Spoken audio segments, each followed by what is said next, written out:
Good afternoon, everyone. The honorable members of the Board of Regents of the Catanduanes State University, headed by our beloved Commissioner, Chairman-designate Aldrin Darilag, the presidents of the SUCs in the Bicol region, the respected leaders of our province, led by our beloved Governor Joseph Buboy Kua and Congressman Hector Sanchez, our dearest Bishop Manolo de los Santos, and the faculty members, the students, the employees of our beloved institution, as well as the stakeholders, the TODA representatives, the fisher folks, the market vendors, the ordinary people on the street in our barangays. A pleasant good afternoon to everyone. 37 years ago, I left the island with a heavy heart, of course, missing dear friends. I know they are listening, sina Vic, sina Kalay, mga kaklase sa laboratory school. I went to UPLB.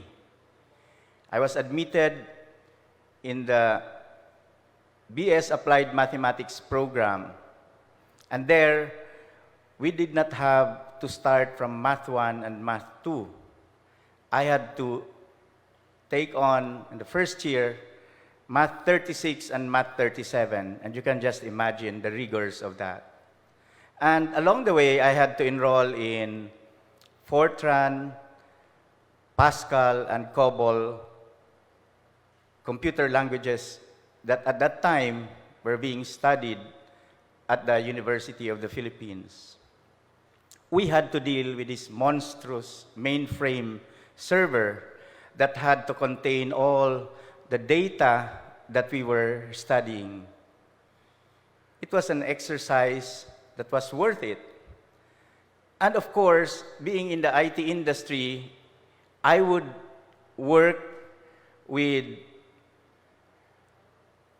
Teradata, with the AWS, and from that monstrous mainframe, I would see for myself the transition to T1, T2, Tier 3, Tier 4 thing, until, of course, as everyone in the IT field here and listening today, you would easily recall about the cloud.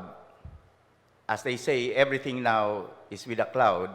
When I was working at the eClaro Business Solutions, partnered with Teradata and the AWS, certainly we had a lot of things about the cloud. I would like you now to imagine year 3000. What would be life in the year 3000? As academics, we would ask ourselves, how would learning occur in year 3000? Will there be classrooms?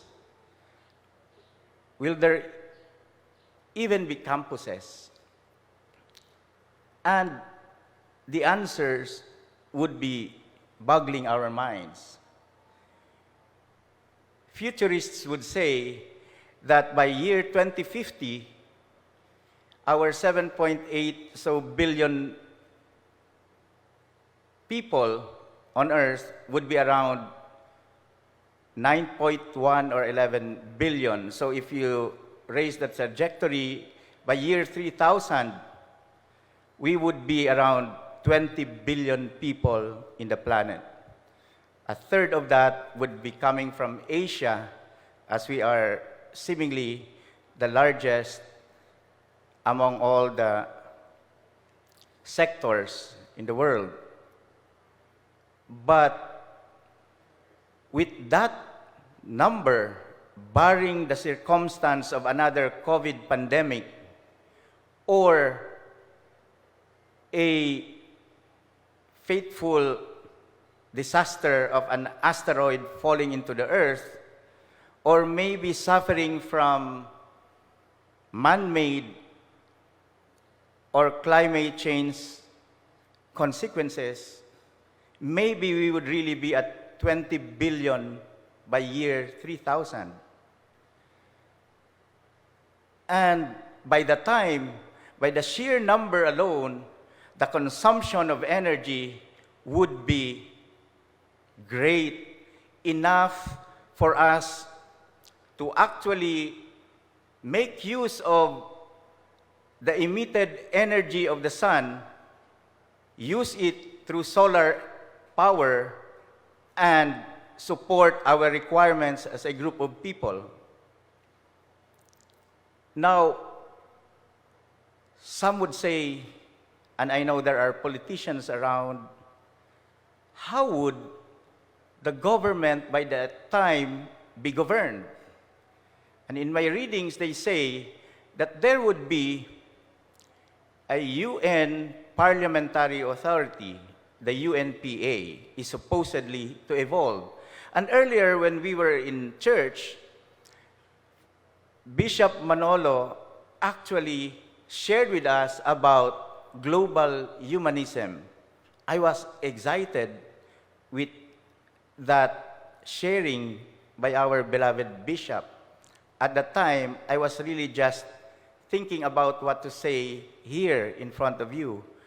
And somehow, that connects to that United Nations Parliamentary Authority and global humanism, because in a sense, we would arrive at year 3000, a point where the elected officials will no longer be just governing their nations, but become representatives in managing the entire world through the UNPA. That is just for the field of politics. And what about healthcare?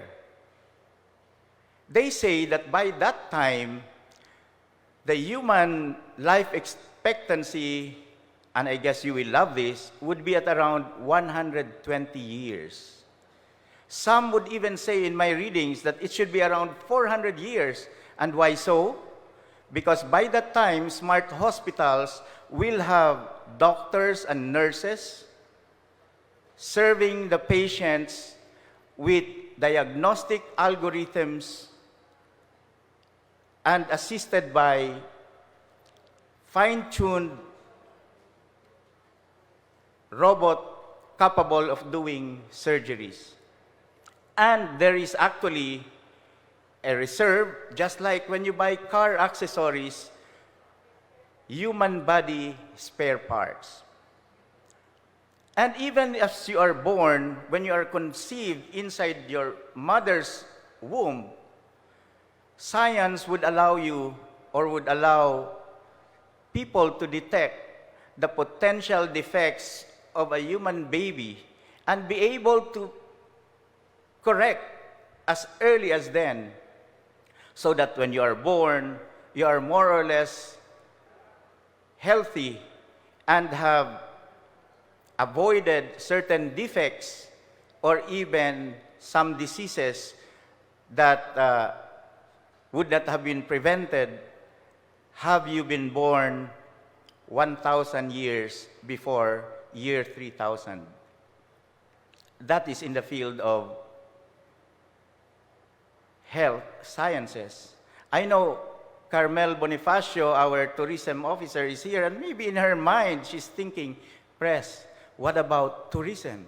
Oh, I have an answer to that. Because by that time, tourism will not be in Boracay or in Puraran or in Pandan.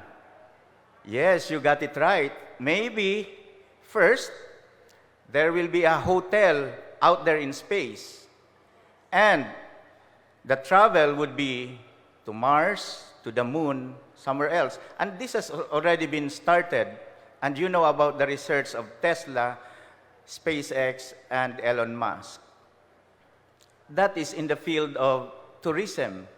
Press, what about communications? Oh, there would be a data that will be processed, and this is where I connect it to the earlier subjects that I took at the University of the Philippines. Of course, Fortran, although it's a legacy program or language, it still is being used. It's the oldest computer language that is perhaps in existence as early as 1956, somewhere there. But now things have changed, and the young ones would be talking about what? Java, C++, or the more advanced one would say, press Python and Ruby. And our Dean for ICT is here and smiling because I'm sure she is familiar with those. And the artificial intelligence would really push forward things in the universe, and also the way we deal with data. Data becoming the new oil, the new currency. And by the way, this data will be easily available to all of us by that time, if we are still alive. But the year 3000, people would have easy access to it because they would have this data implanted in their bodies. And so it would be easy for the algorithms to be detected. And at the time, I would say that if doctors can detect the algorithms of patients, it's true to our peers, to our family members. Oh, the wives can easily detect the husbands using those algorithms implanted in the body of human beings, because the data will be there. And what a spirit of transparency. Also, there wouldn't be no fake news for those who are in the communications field, because that implant would actually be easily detected by everyone, the data being there for consumption of everyone, and they would easily be processed by the AI, and one would say, oh, this is fake news, this is not true, this has been debunked already, and so forth and so on. And so the decision-making of people will also change, because now data as real data will be available, guiding people to decide properly based on facts and not based on fake news. That's in the field of information and communications.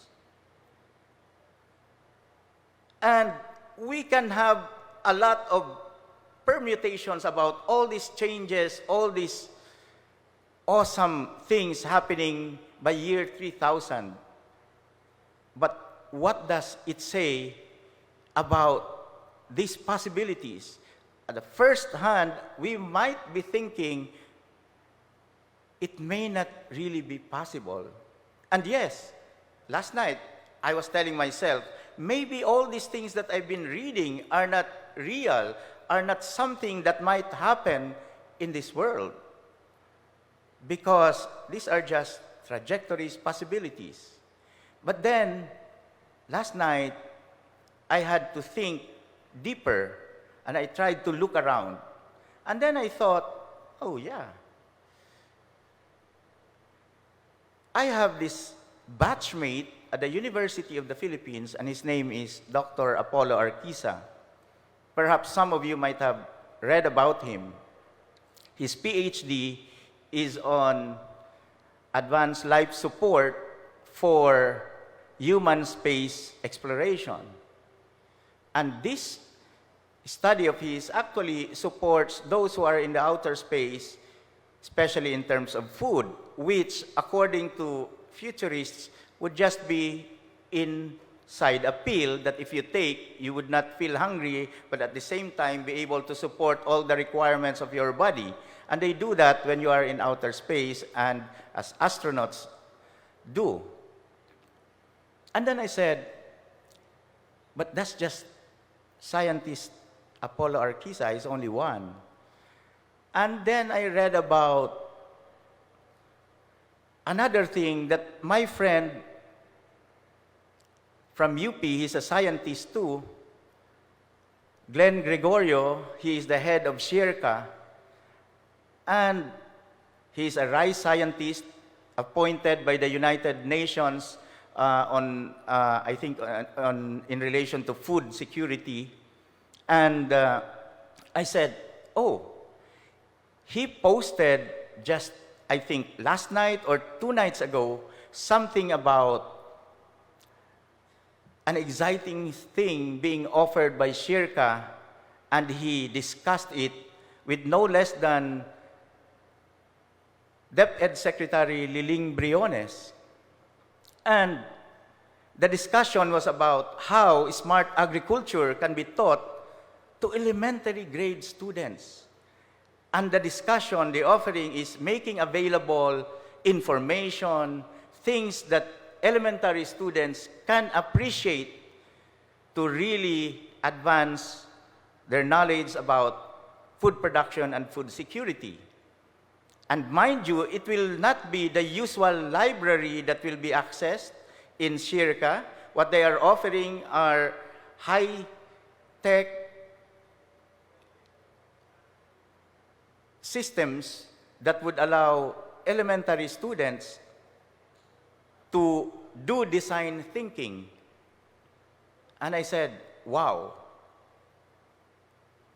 it is becoming more familiar. It's becoming within the grasp because I know these people. I saw them, I walked with them, I talked to them at some point in my life, and they're very real. And these are not even foreign scientists. These are Filipino scientists talking to Secretary Liling Briones, who I worked with at UP at some point in time. And I said, oh, really? This must be real. And of course, I tried to talk to my wife, and I said, oh, remember that time when you were tutoring someone from the OB Montessori, and they were grade 8 students. And you know what? They were, when I saw the materials that she was working on, they were actually dealing with coding, programming, grade 8 students. And the difference is that they are using Lego-like systems for coding. So that if you learn, and in our case, during our Fortran, COBOL, and Pascal days, we had to go to if-then thing. These are Legos that you just put together, and alas, grade 8 students would come up with programs that would make characters dance, would light up something, and the teacher would correct it, and they were doing it online. This was during the pandemic. Such advancements that we could not truly imagine. And so, where do these things really bring us? I said, to people. But there is also Dr. Francis Eligado, who comes from this very island. And he is into, and I just spoke to him about several months ago. He's very, very interested to help Katsu. And he is involved in food because he comes from the molecular biology department of UPLB, and they are interfacing with nanotechnology. And this thing, nanotechnology, would really allow us to produce all these food products that I've been trying to explain earlier. It's a step forward And it comes closer to home because Dr. Francis Eligado is right from this island. And I said, maybe that projection of year 3000 could be very real. It might happen. And I said, what about economics? Because I wrote some books on economics. And I said, how would transactions by that time happen? And alas, a classmate of mine from the UP College of Law, our top one in our class, our valedictorian, Henry Aguda, who also teaches at the Technology Management Center in UP Diliman, also a senior official of the Union Bank. I think he's the head technologist or senior vice president. And of course, my kumpare. He just wrote a book on blockchain technology. You've heard about Bitcoin for sure. And in this thing that I was reading, it says that via blockchain technology, a global currency will be used by year 3000, allowing countries to transact. There's no more going to be dollars, pesos, yen, won, but simply that blockchain currency. And I said, oh, another familiar person.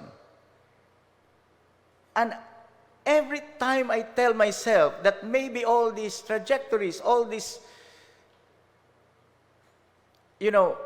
expectations about life by year 3000, maybe they are impossible. But each time I tell myself that I would read something about closer to home, someone familiar, someone so close even to the island, and I could only say, what an awesome thing. And I told myself, it's scary to be the president of Catanduanes State University. I know as academics, I know teachers and researchers in the academy and personnel. I know how you feel.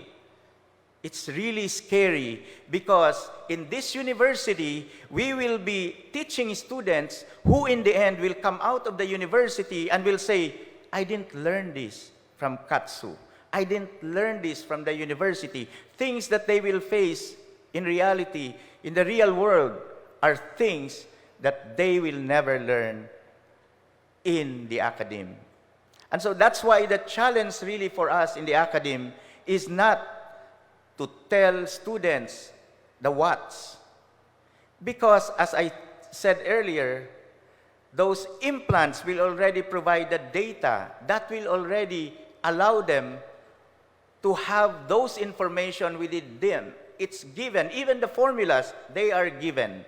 What we need, therefore, in this university and all other universities out there in the world is to allow our students to have that analytical mind, that innovative mind, that creativity, so that left to themselves, they would be able to do something. Press, you're forgetting about one question. How would the future classroom look like? And how would students relate to us? I'll answer that. By that time, our role as teachers will be totally different. And I could foresee that it will be as on-demand virtual mentors. Our students will not be facing us in the usual classroom like this one. It will be virtual. I would have students in India, in the US, and somewhere else. Maybe they are even vacationing in the moon or somewhere else in Mars, just like what we're doing when we have online classes right now.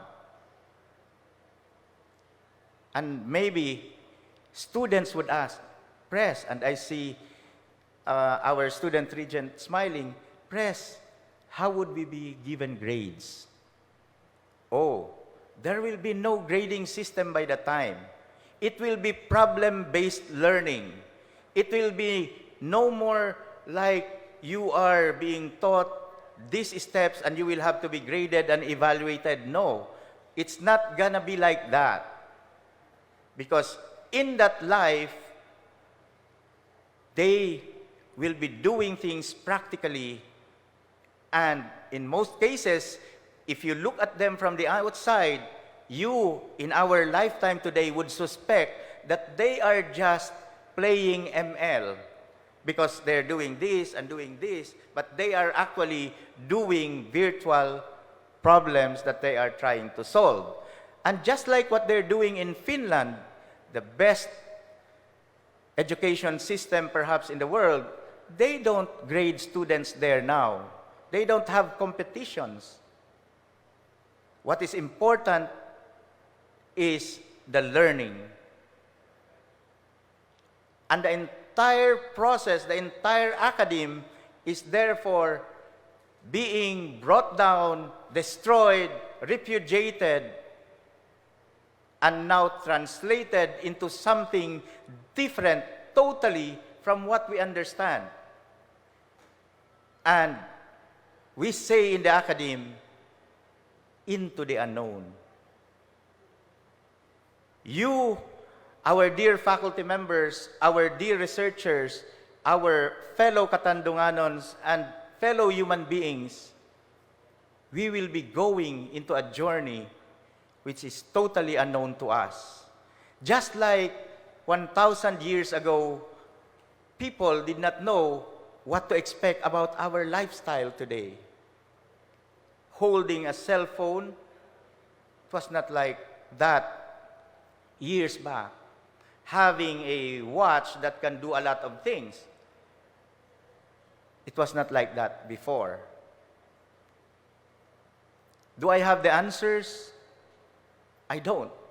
Honestly, I don't.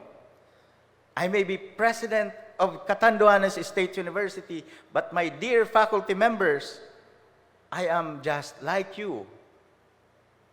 Bewildered, awed, perhaps even confused, like you. And I say that with all humility, because truly, we do not know the answers to this. We can only surmise, we can only expect. But at the end of the day, in all these binaries of zeros and ones, of choices between darkness and lightness, there is only one that I can assure you is absolute. And that is the truth about God. And for me, that is enough for us, everyone here in this auditorium and out there listening to us in that virtual highway of information. That faith about God, to our God, will bring us anywhere to survive, to champion, and to prevail as a human race. Diyos mabaliw tabi sa Indugabos.